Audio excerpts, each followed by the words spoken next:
Shalom, shalom, shalom, bien-aimés frères et sœurs dans le Seigneur Jésus-Christ, ainsi que tous ceux qui auront part à cette vidéo de près comme de loin.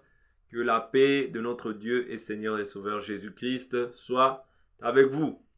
Qu'il vous bénisse, qu'il vous comble de ses grâces et qu'il vous fasse du bien, vous tous qui prendront la peine de pouvoir écouter cette vidéo jusqu'à la fin. Donc c'est bien moi, votre bien-aimé, le frère Patrick, qui vient encore au devant de vous afin de partager autour d'un thème que nous allons intituler les relations sexuelles dans le mariage chrétien. J'insiste, mariage chrétien. Pourquoi je dis mariage chrétien? Parce que n'oubliez pas que la Bible nous dit que celui qui n'a pas l'esprit de Christ, il ne lui appartient pas. Ici, je ne viens pas dénigrer qui que ce soit, mais je viens simplement nous faire comprendre que ces choses-là concernent ceux qui sont dans la maison. Mais je n'empêche pas à une personne de pouvoir regarder cela, parce que si tu as cliqué sur cette chaîne, ne crois pas que c'est un hasard, mais peut-être que Dieu veut t'interpeller par ce moyen-là. Mais simplement ici, je dis que la Bible est claire, Pharaon a déclaré « Qui est l'Éternel pour que je lui obéisse ?» Comprenez par là que ceux qui n'ont pas l'esprit de l'Éternel ne peuvent pas lui obéir. Vous voyez? Donc il est important que nous comprenions à qui s'adresse ce message. Il s'adresse surtout aux chrétiens. Vous voyez? Surtout aux chrétiens. Mais je n'empêche pas à une personne de pouvoir visionner cette vidéo. Non. Que chacun se sente libre de pouvoir visionner la vidéo comme il l'entend dans son cœur. Donc, nous allons avancer. Donc, comme je dis, le sujet va se focaliser sur les pratiques sexuelles dans le mariage chrétien. Donc, dans le mariage chrétien, ce qu'il faut comprendre, c'est que Dieu nous a donné un modèle. Dieu nous a donné un modèle. La parole nous dit « N'aimez pas le monde ». Ici, je ne parle pas du monde comme étant des individus, parce que nous devons aimer tout le monde, mais le monde comme étant les pratiques du monde, parce que la Bible nous dit « N'aimez pas le monde, ni les choses qui sont dans le monde, car quiconque aime le monde, l'amour du Père n'est pas en lui. » Vous voyez? Donc, aimer le monde ici, c'est le monde comme étant les pratiques mauvaises. Vous voyez? Et la Bible vient renchérir dans Jacques chapitre 4, le verset 4. « Adultères que vous êtes, ne savez-vous pas que l'amour du monde est inimitié envers Dieu? Ainsi, ceux qui se rendent amis du monde se rendent ennemis de Dieu. » Ici, je veux prendre cette écriture pour pouvoir apporter une pensée. La pensée est la suivante. Donc, nous qui sommes de Dieu, nous devons nous garder en fait des pratiques du monde. Oui, les pratiques du moins mauvaises. Je vais pour cela prendre rapidement le livre de Lévitique. Lévitique qui va nous aider. Lévitique au chapitre 18.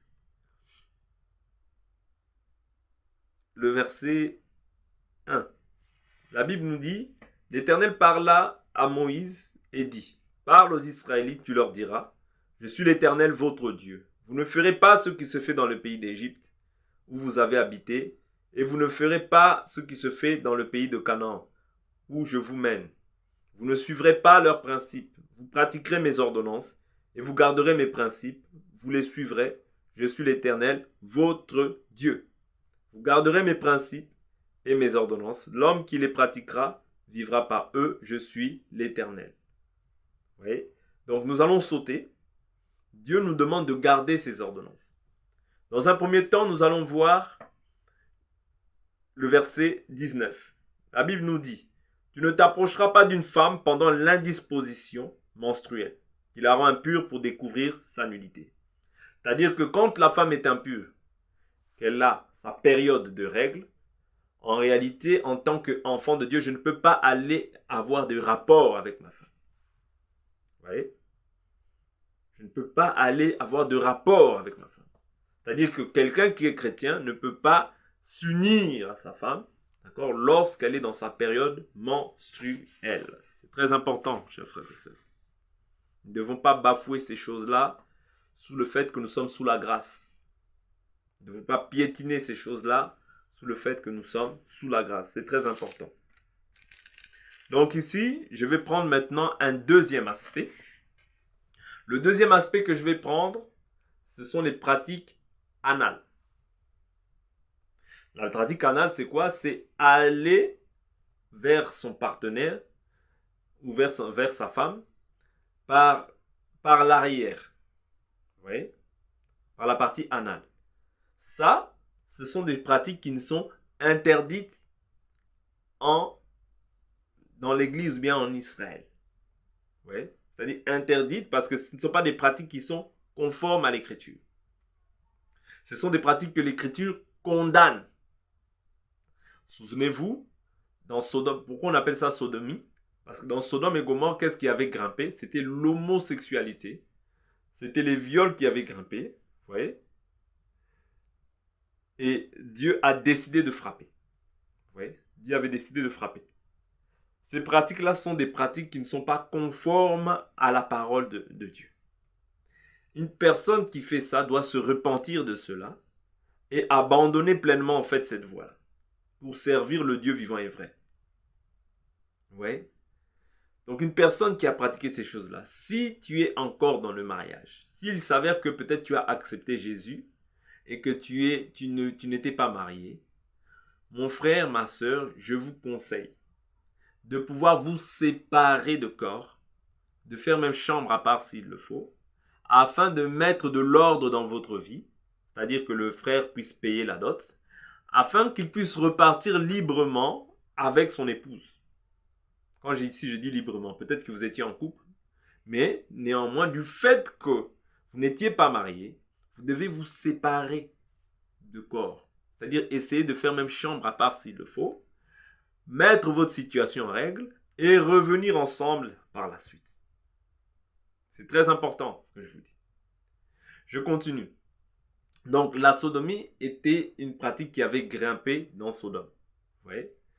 On peut lire cette histoire rapidement. On peut lire l'histoire rapidement.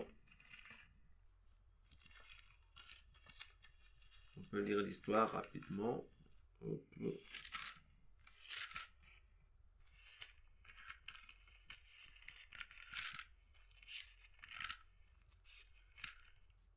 Je suis dans le livre de Genèse au chapitre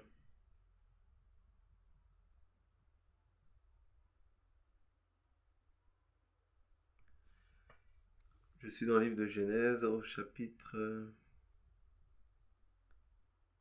ne vais pas tout lire. Si vous avez la possibilité de tout lire, lisez-le. Mais je vais prendre une partie qui va nous permettre de rentrer dans... Donc je suis au... Bon, je prends le verset 1. Les deux anges arrivèrent à Sodome sur le soir. Lot était assis à la porte de Sodome. Quand Lot les vit, il se leva pour aller à leur rencontre et se prosterna la face contre terre. Puis il dit, mes seigneurs, détournez-vous, je vous prie, pour entrer dans la maison de votre serviteur et passez-y la nuit. Lavez-vous les pieds, vous vous leverez de bon matin et vous poursuivrez votre route. Non, répondirent-ils, nous passerons la nuit sur la place. Mais Lot les pressa tellement qu'ils firent un détour chez lui pour entrer dans sa maison. Il prépara pour eux un festin et fit cuire des pains sans levain.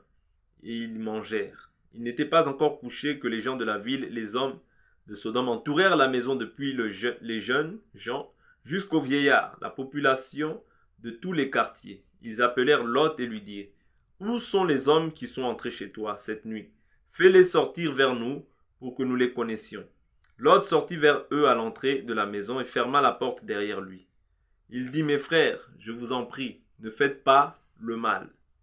Voici, je vous en prie, j'ai 2 filles qui n'ont pas connu d'homme. Je vous en prie, je vous les amènerai dehors et vous leur ferez ce qu'il vous plaira. Seulement ne faites rien à ces hommes puisqu'ils sont venus à l'ombre de mon toit. Il dit, retire-toi. Il dit encore, celui-ci est venu tout seul comme immigrant et il veut faire le juge. Eh bien, nous te ferons pire qu'à eux. Puis, pressant Lot avec violence, ils s'avancèrent pour briser la porte. Les anges étendirent la main, firent rentrer Lot auprès d'eux, dans la maison et fermèrent la porte. Ils frappèrent d'aveuglement les gens qui étaient à l'entrée de la maison, depuis le plus petit jusqu'au plus grand, de sorte qu'ils se donnèrent une peine inutile pour trouver la porte. Les hommes dirent à Lot, qui as-tu encore ici? Gendre, fils et fille, et tout ce qui t'appartient dans la ville, fais-les sortir de cet endroit. Car nous allons détruire cet endroit, parce que devant l'Éternel, ce qu'on reproche à ses habitants est énorme. L'Éternel nous a envoyés pour détruire la ville. Vous voyez? Donc ici, nous voyons que qu'est-ce qui avait grimpé? L'esprit dont étaient animées ces personnes, c'était un esprit d'homosexualité, un esprit de viol, si on peut le dire ainsi. Vous voyez? C'est ce même esprit aujourd'hui qui habite les gens pour pouvoir aller faire des pratiques aujourd'hui qui sont des pratiques anales. Vous voyez? Des pratiques de sodomisation. C'est-à-dire sodomiser un homme, une femme. Non, ces pratiques-là sont interdites dans l'Église, j'insiste. Donc, prenons un autre cas, le cas de la fellation. C'est-à-dire, toi, femme, tu vas lécher les parties anales de ton mari. Cela est anti-biblique. Cela est anti-biblique. La Bible nous dit que tous vos êtres, l'esprit, l'âme et le corps, soient maintenus purs jusqu'à l'avènement de notre Seigneur. Nous ne devons pas nous conformer au siècle présent. Dieu nous a montré un modèle dans la Bible. Tout ce qui ne figure pas dans la Bible est à rejeter. Ouais. Tout ce qui ne figure pas dans la Bible est à rejeter. C'est le conformisme. Les pratiques anales ne figurent pas dans la Bible. Ne commencez pas à raisonner, à ramener des raisonnements dans les choses de Dieu, mais comprendre que ce qui n'est pas écrit est à rejeter. Dieu nous a montré des pratiques qui sont conformes au mariage, mais il y a des pratiques qui ne sont pas conformes. La fellation n'est pas conforme au mariage. S'il t'était arrivé de faire ça, de pratiquer ces choses, mon frère, repens-toi. Si ma sœur était arrivée de pratiquer ces choses par ignorance, repens-toi. La Bible nous dit, Dieu ne tient pas compte des temps d'ignorance. Ouais. Dieu ne tient pas compte des temps d'ignorance. Revenons à notre bon sens. Ayons en nous les bons sentiments qui étaient en Christ. Ayons en nous des sentiments purs. N'imitons pas le monde parce que nous sommes des passagers et des pèlerins sur cette terre. Vous voyez? Donc, je prends encore une autre pratique.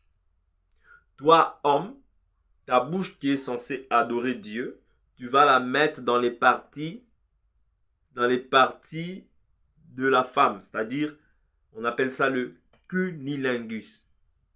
Les parties qui sont faites pour qu'elle puisse se dégager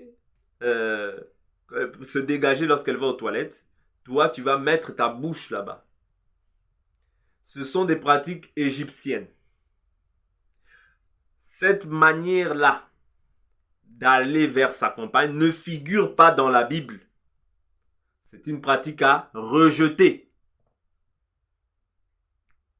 La Bible nous dit, ne vous conformez pas au siècle présent, mais soyez transformés par le renouvellement de l'intelligence, afin de discerner quelle est la volonté de Dieu, ce qui est bon, agréable, parfait. La volonté de Dieu est parfaite. Les voies de Dieu sont parfaites. Mais nous apprenons à ne pas faire selon le monde. Le monde passera, mon frère. Le monde passera, ma soeur. S'il t'est arrivé de faire ces pratiques, cesse-les. Dieu te fera du bien, mon frère. Parce que quand tu abandonnes les choses du monde pour suivre l'Éternel, Dieu ne manquera pas aussi de te faire du bien. Prenons encore une autre pratique. J'ai parlé de la fellation. J'ai parlé des périodes menstruelles. J'ai parlé des pratiques anales. J'ai parlé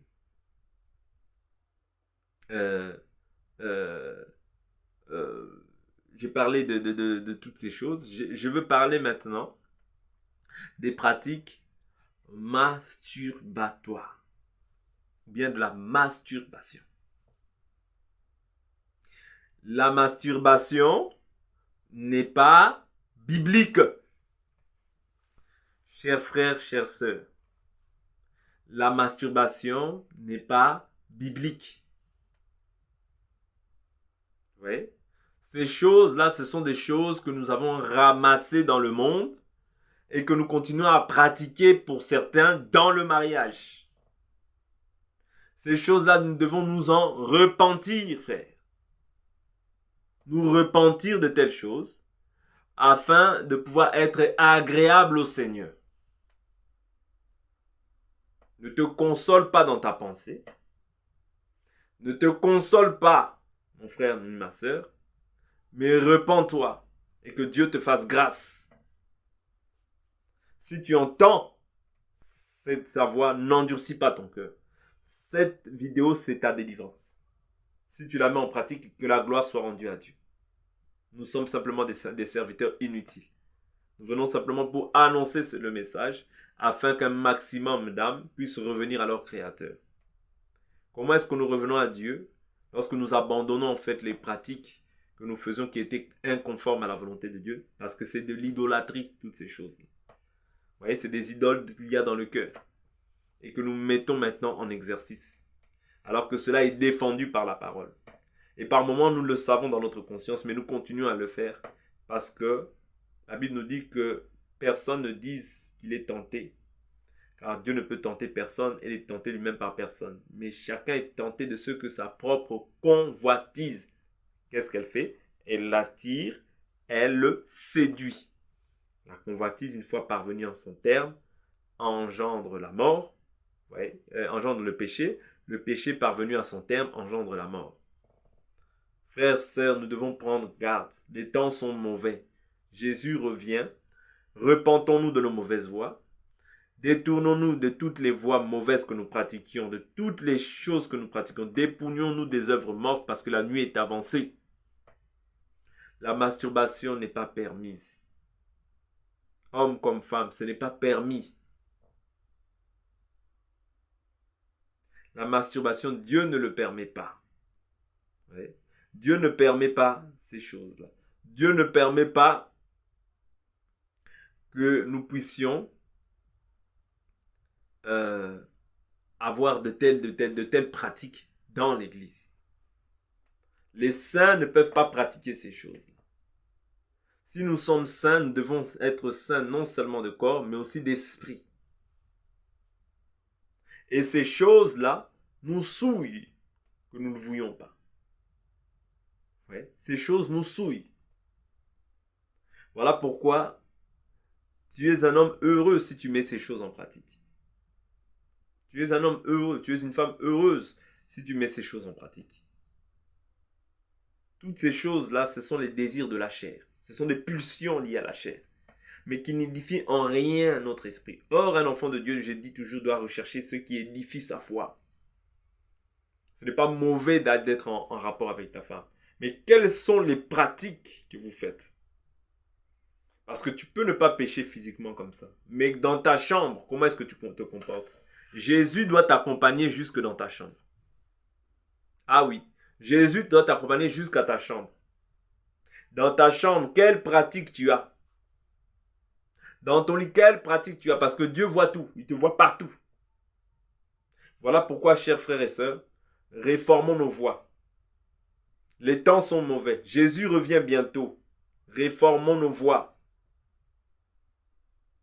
Peut-être qu'on t'a beaucoup cajolé jusqu'à présent et que pour toi, c'est une première que d'entendre ces choses-là.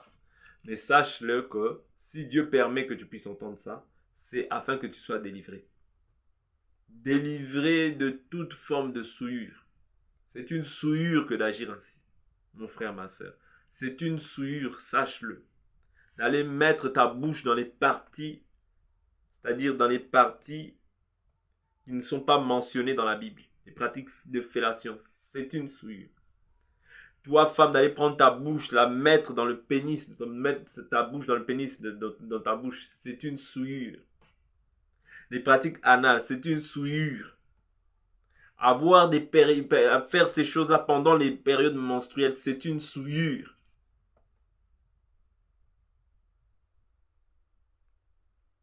Jésus dira, pourquoi m'appelez-vous Seigneur, Seigneur, et ne faites-vous pas ce que je vous commande? Vous voyez? Il ne faut pas qu'on se limite, chers frères et sœurs, à appeler Seigneur, Seigneur. Mais il faudrait que nous puissions arriver au niveau supérieur, à arriver à faire ce que le Seigneur nous commande de faire. C'est très important. Donc voilà mes frères et sœurs, en tout cas c'était un petit enseignement, mais qui j'espère va faire du bien à beaucoup.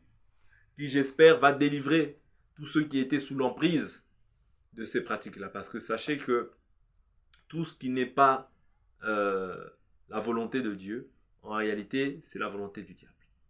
Ouais. Tout ce qui n'est pas la volonté de Dieu, c'est la volonté de la chair.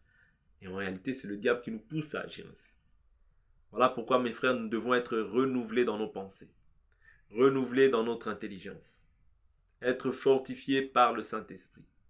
Et que Dieu nous garde dans sa bonté, dans sa bienveillance, dans sa miséricorde. Qu'il nous soutienne et qu'il nous assiste en toutes choses. Lui le Dieu de grâce, lui le Dieu de vérité et de bonté, lui le Dieu d'amour, lui le Dieu fidèle, riche en bonté dans la colère. Mon frère, ma soeur, il est vrai que peut-être les choses que je peux te dire, tu peux te dire, mais comment alors est-ce que je vais... Le diable va venir et te dire, comment alors est-ce que je vais pratiquer ces choses? Comment est-ce que je peux abandonner ces choses? Je les ai pratiquées depuis un long moment. La Bible nous dit, rien n'est impossible à Dieu et rien n'est impossible à celui qui croit. Si tu crois, tu verras la gloire de Dieu. Crois seulement et mets-le en pratique et tu verras la gloire de Dieu dans ta vie. Crois simplement. Crois seulement. Abandonne et crois en Jésus.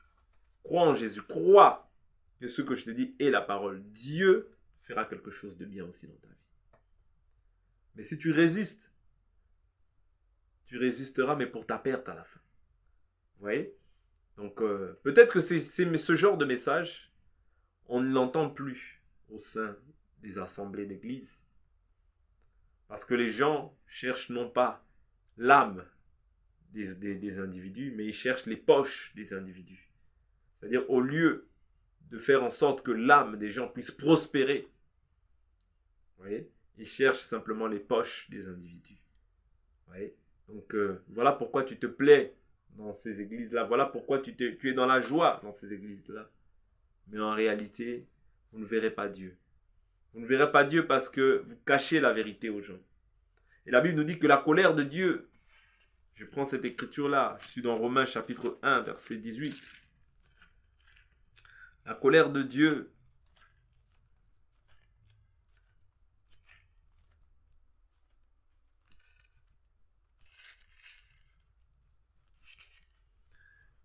Romains 1, 18, la colère de Dieu se révèle du ciel contre toute impiété et toute injustice des hommes qui retiennent injustement la vérité captive. Car ce qu'on peut connaître de Dieu est manifeste pour eux, car Dieu le leur a manifesté. Vous voyez?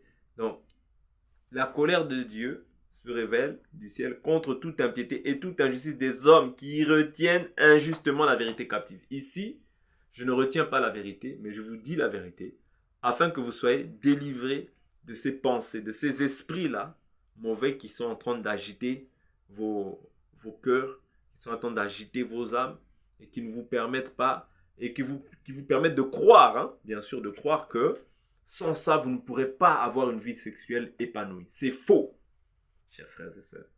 C'est faux. Tu peux avoir une vie sexuelle épanouie sans pour autant avoir ces pratiques-là qui ne sont pas conformes à la volonté de Dieu. Crois et Dieu te fera du bien. Que Dieu vous bénisse, chers frères et sœurs. J'en ai fini pour aujourd'hui. C'était vraiment un court message, mais je crois que ce message sera un message puissant et qui va délivrer beaucoup de personnes qui sont encore liées par ces choses-là, qui sont encore attachées à ces choses-là, qui ont donné leur vie à Jésus, mais qui demeurent encore dans ces péchés-là. Peut-être que tu ne savais peut-être même pas que c'était un péché. Peut-être que tu disais, ben non, je le fais de manière normale parce qu'on n'en a jamais parlé. L'occasion t'est donnée pour comprendre qu'il s'agit d'une mauvaise action et que tu dois délaisser ces choses-là afin de laisser la place à Dieu. Que Dieu te fasse du bien, qu'il t'assiste, qu'il te fasse grâce. Là où tu avais des difficultés, il te donne la force. Là où tu pouvais voir cela comme une montagne, Jésus dit, si vous dites à cette montagne, ôte-toi de là, cela se fera. Prends la résolution d'abandonner ces choses-là et Dieu te gardera. À la prochaine vidéo. Bye bye chers frères et sœurs. Et d'ici là, portez-vous bien. Bye.